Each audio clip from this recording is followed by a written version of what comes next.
Produksi nikel AS cuma 18.000 tahun, kok berani kucilkan Ri. Belakangan ini terdengar kabar tidak menyenangkan dari Amerika Serikat (AS) untuk Indonesia. Pasalnya, AS dinilai sedang pilih kasih alias tidak berlaku adil terhadap Indonesia. Kalimat yang menyeruak adalah, AS sedang mengucilkan negara kita, Indonesia. Lantas benarkah demikian? Ada apa? Kabar, pilih kasih, ini setelah AS dinilai sedang berlaku tidak adil terhadap Indonesia. Khususnya terkait dengan pemberian subsidi hijau bagi mineral yakni nikel untuk kendaraan listrik. Pengucilan produk nikel itu dikatakan langsung oleh Kamar Dagang dan Industri, Kadin Indonesia yang menyayangkan atas pengucilan terhadap mineral kritis Indonesia dari paket subsidi Amerika Serikat untuk teknologi hijau. Sebagaimana diketahui, pemerintah AS akan menerbitkan pedoman kredit pajak bagi produsen baterai dan EV di bawah Undang-Undang Pengurangan Inflasi dalam beberapa minggu ke depan. Undang-undang ini mencakup $370 miliar dalam subsidi untuk teknologi energi bersih. Lantas, mengapa kabar ini kian heboh di masyarakat hingga Menteri Koordinator Bidang Kemaritiman dan Investasi, Menko Marves Luhut Binsar Panjaitan buka suara terkait dengan tidak masuknya Indonesia dalam kebijakan paket subsidi hijau dalam kredit pajak Inflation Reduction Rate (IRA) ini. Menko Marves Luhut menyatakan bahwa berkenaan dengan IRA memang lebih menarik daripada harga-harga lain seperti harga gas. Namun, Luhut menyatakan jika AS tidak segera menjalin kerja sama dengan Indonesia atau Free Trade Agreement (FTA), maka yang akan rugi adalah pihak AS itu sendiri.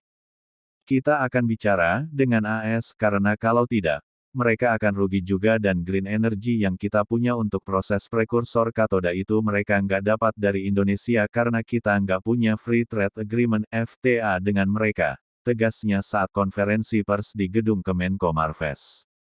Dari pernyataan Luhut ini, lantas apakah Amerika merupakan produsen atau justru konsumen nikel? Seberapa besar kekuatannya bisa mengucilkan Indonesia?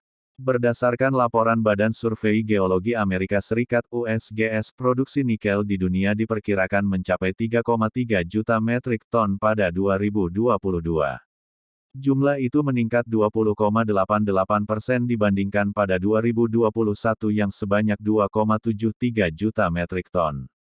Dalam laporan tersebut, Indonesia adalah produsen nikel terbesar di dunia pada 2022. Total produksinya diperkirakan mencapai 1,6 juta metrik ton atau menyumbang 48,48% dari total produksi nikel global sepanjang tahun lalu. Negara produsen nikel terbesar di dunia. Kita lihat saja, dalam daftar tersebut AS menempati urutan terakhir sebagai penghasil nikel terbesar di dunia yakni hanya 18.000 metrik ton. Dibandingkan dengan Indonesia, tentu masih kalah jauh. Selain unggul sebagai produsen, Indonesia tercatat sebagai pemilik cadangan nikel terbesar di dunia pada 2022 yakni mencapai 21 juta metrik ton.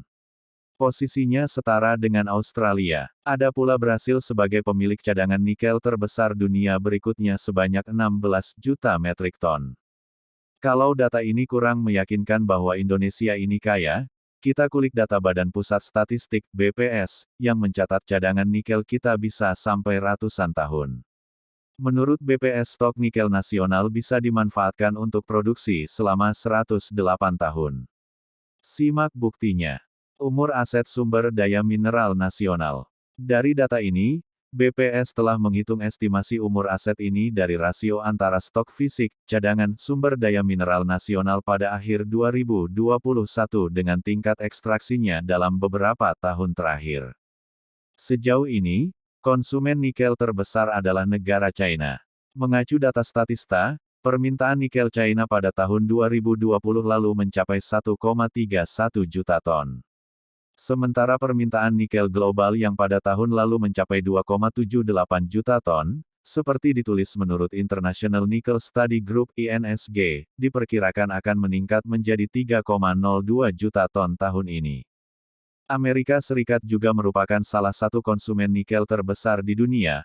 Menurut data USGS konsumsi timah AS pada 2021 sebesar 210.000 ton atau sekitar 7% dari total konsumsi dunia.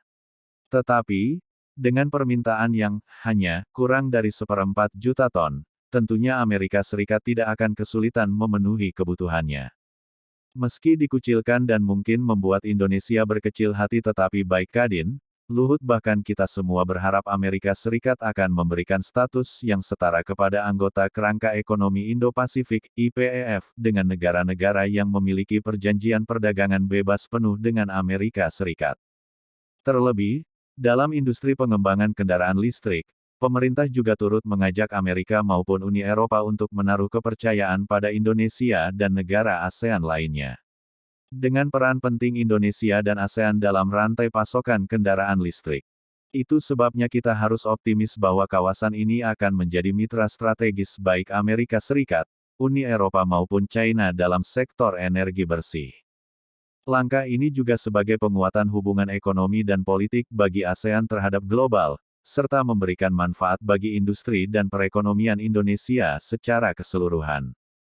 Sebagai pemilik cadangan nikel terbesar dunia, hal ini menjadi peluang besar bagi Indonesia untuk mendorong perekonomian tanah air melalui komoditas tersebut.